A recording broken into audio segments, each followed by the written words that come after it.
Right guys, welcome back to the channel. Today you join me at King's Golf Studio in East Grinstead, the #1 TrackMan venue in the UK. I encourage all you guys to come and visit this place. It is unbelievable. But TrackMan is something we're not going to be using today because, as you can see by the title, we are going to compare the Skytrak launch monitor against the brand new Garmin R10. If you haven't seen my previous video with the Garmin R10 and my initial review, go check it out. I'll put it up here for you. I compared the Garmin R10 to the TrackMan quite recently. Bit of a difference in price, I'll be honest. One's £500 or so, the other one is £15,000 to £23,000. This one's a little bit more comparable. The price is what I'll start with. So the Garmin R10 is a brand new product and it comes in at a very, very affordable price tag. Put it up for you here. I think it's around £500 or so, and it's proven to be very, very popular. The Skytrak is a little bit more expensive. It's a little bit larger and it comes in around £2,000. Again, I'll put the price of it right here. Now, with the product being 4 times more expensive, you would expect there to be, I don't know, some additional features. I mean, maybe a superior product, and that's what we're going to get into today. The Skytrak launch monitor is intended to be used inside. It can be used outside. I have used it outside, but it's mainly to be used inside.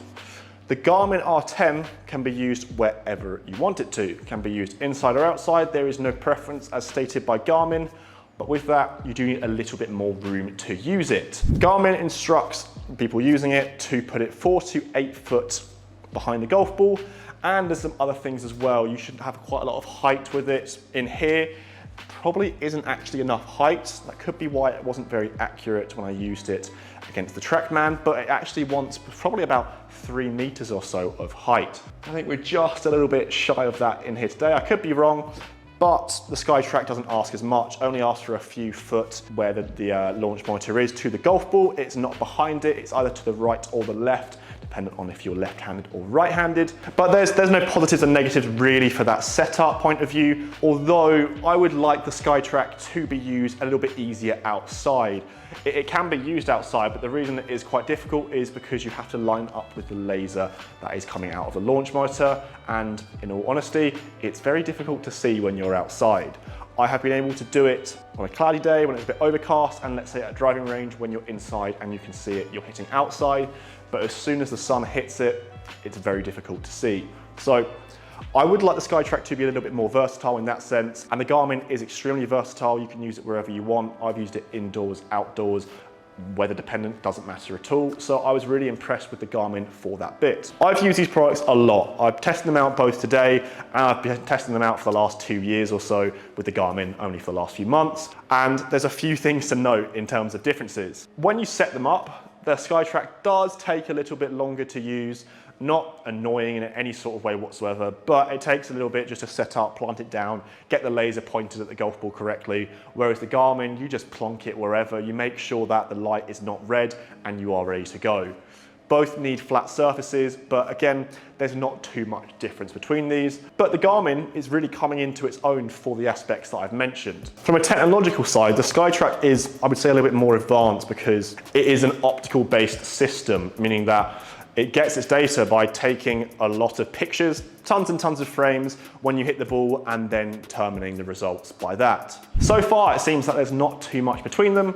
There's a little bit of differentiation in the technology, the price especially, but the big thing for me is the accuracy of both products.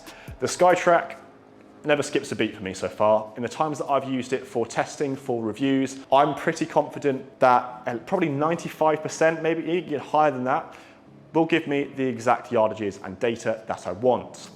The Garmin R10, unfortunately, sometimes is all over the place. I found that the Garmin R10 doesn't perform as well indoors. I found that the Garmin R10 is better outdoors, is better at the range, whereas the Skytrak, if you're using it in a man cave, if you're using it inside, it gives you really accurate numbers. I feel that both of these products are to be used in something like a man cave, in something like, I don't know, a shed or a garage that you want to use over winter when the weather isn't very nice. From our experience, that leads us to believe that the Skytrak is a far superior product for people wanting it for that reason. The Garmin R10 though, when you go outside, I found that it really does give very good numbers. It does offer some more data that Skytrak actually doesn't, such as the attack angle and the club path.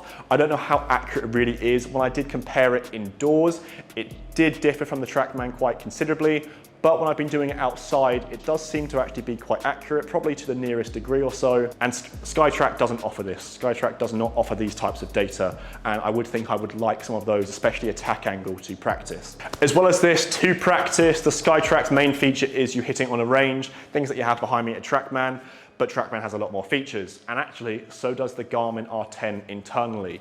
The Garmin R10 has Home Tee Hero, something that I've used outside, and it is a lot of fun. Has over 42,000 courses preloaded, so you can play any course, pretty much any course that you want. Skytrak, you can do stuff similar, but you would have to get and download and also purchase a external software. Home Tee Hero is internal to Garmin R10. Skytrak, you'd have to get different things such as WGT, things like that aren't completely affiliated with Skytrak. So it's a little bit more of a hassle. And in all honesty, I absolutely love the Home Tee Hero of Garmin R10. When I've been outside, it's a lot of fun. It really is. This is quite jumbled up, as you can see. There's certain parts of the Garmin R10 that are really good. There's certain parts of the Skytrak that are really good. And in all honesty, I do think the Skytrak is a superior product.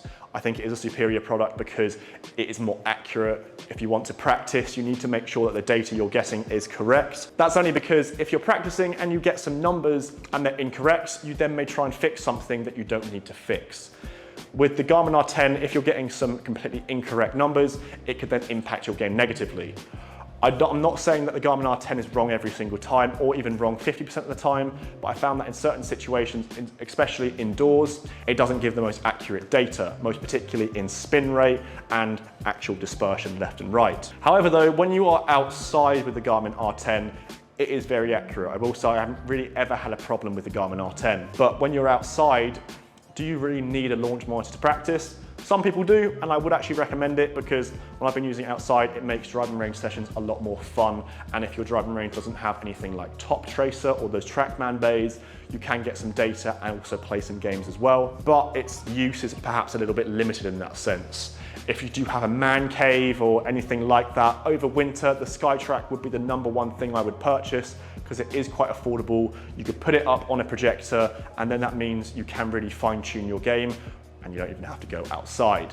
I hope you guys have enjoyed this video today. I thought it would be quite helpful for a lot of you guys who may be thinking of purchasing either product coming up to Christmas and coming up to, well, the winter months, which are already here in the UK. It's pretty dreadful weather and very cold. A lot of you may be thinking of purchasing either products. I would recommend the Skytrak if you're going indoors, but if you have the opportunity of going indoors and outdoors and want to use something that's a little bit more versatile and a bit cheaper, the Garmin R10 is the one to go for. If you guys are new to the GolfMagic YouTube channel, hit the subscribe button down below to keep up to date with all of our content, from reviews, comparisons, challenges, you name it, we've got it to keep you guys entertained for all of 2021 and 2022. I'll see you guys at the next video.